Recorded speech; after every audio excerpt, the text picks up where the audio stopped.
Good evening, welcome to the Professor Maima Show. Hope you are doing well wherever watching me from around the world. Please subscribe, share, and like this video. So, of late, our dear government has been going through a lot of issues. The issue of the kidnappings of young men, and then it was supposed to be a demonstration by the Gen Zs today, but I don't know if it has taken place because okay, the young Gen Zs from there they're not in the mood now because schools are opening, colleges, people just want to work. But I'm sure things can go south very easily. That's what I'm talking about. The confused Kenya Kwanza government. The confused Kenya Kwanza government. So, when Kenya Kwanza came into power in 2022, me, I didn't vote for them. But they came with a lot of promise for the so-called hustler. Hustler, it means that young man who's on a motorbike, that young woman who's selling things who's hawking things, vegetables, electric items on the streets, that person who works on a construction site. They are called the hustlers because they survive on less than $1 per day. So me, I gave it to them. It was President Ruto and his Gashagwa who was impeached. Now we have Kindiki. That's why I'm saying the confused Kenya Kwanza government.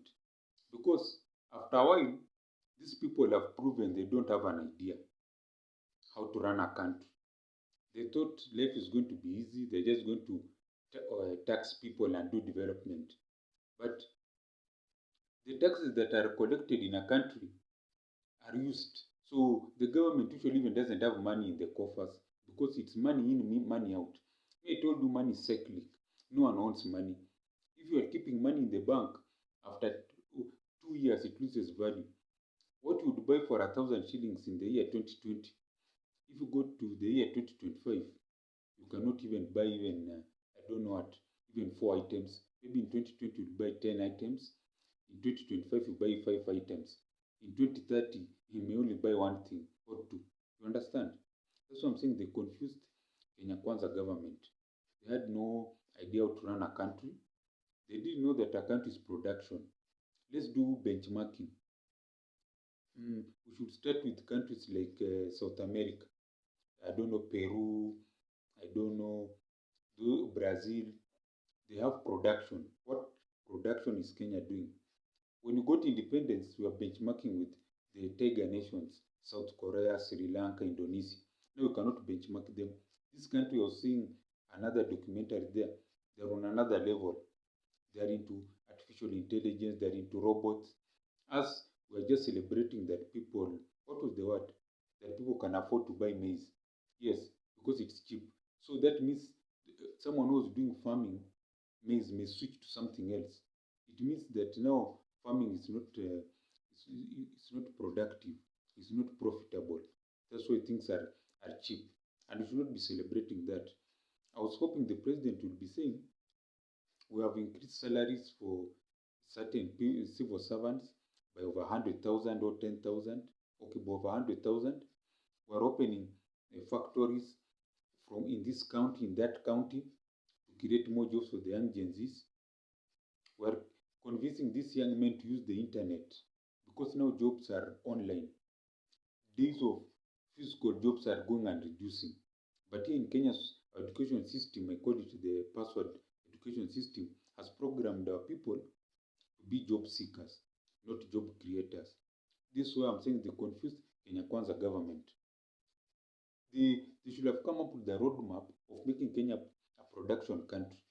And what do we produce? We don't produce oil, we don't produce minerals, we have land.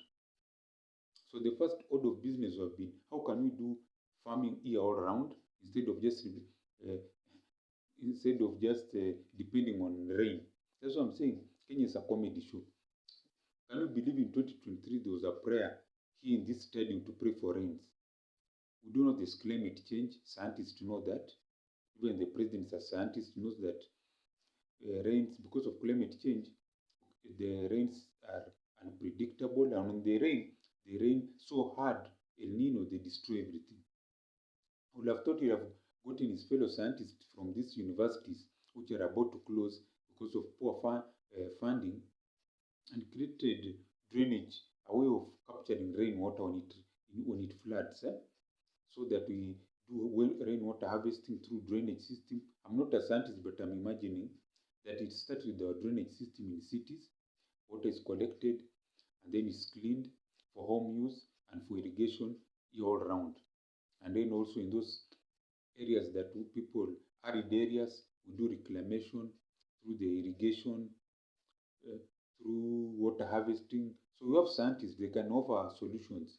But the problem in Kenya, people don't use professionals. They use politicians. You find a politician builds a road and then he wants to be the engineer, he wants to be the contractor, instead of saying that money should go to the professional and the politician does what? The politician just supervises. Because people enter into politics to make money. They don't, you see, if Kenya was a country like America, whereby Elon Musk creates money by producing something, Tesla, I don't know, X rockets, I don't know what, and then enters to politics, that makes sense. But Kenya is reverse. Someone reaches 40, 50, is poor. Is poor like Professor Maima. So he enters politics to make money. So to steal even. What should be happening? Should be telling one Gen Zs to create money, create riches, and then go into politics so that you cannot be compromised. So you have these young Gen Zs, they have good ideas, but people think they must con men. You have nothing, you want to enter into politics to be rich. So how do you change the country? That's why I used to love the late Chris Kirubi. He used to tell the young people to make money first. Generate money, and then you can enter into politics. And then you'll stay. But here, what happens, you have so many young men trying to enter politics, so they become rich. And not all of them make it. Kenya here, they cannot vote for you, you have nothing. It's very rare. In fact, it's like winning the lottery. Majority of people who went into politics are rich. It's once in a while you have a young man or woman who makes it. But after a while, they become even worse than the people they replaced. That's what I'm saying. They confused Kenya Kwanza government. They didn't have a roadmap on how to do production in the country. So the country is just like now has become one big slum with the motorcycle vehicle operators everywhere called border borders, with the crime, with the, I don't know, with the con men calling people, trying to con people on phones. So we are going to like those countries in West Africa, they were in the 90s when internet came for the young Gen Zs. They would con people around the world through Yahoo email. But now Kenyans have taken it to a certain level. They can hack your phone, they can drag you to steal your money. Because the young men don't have anything, and I cannot blame them. The president is like a captain of a ship.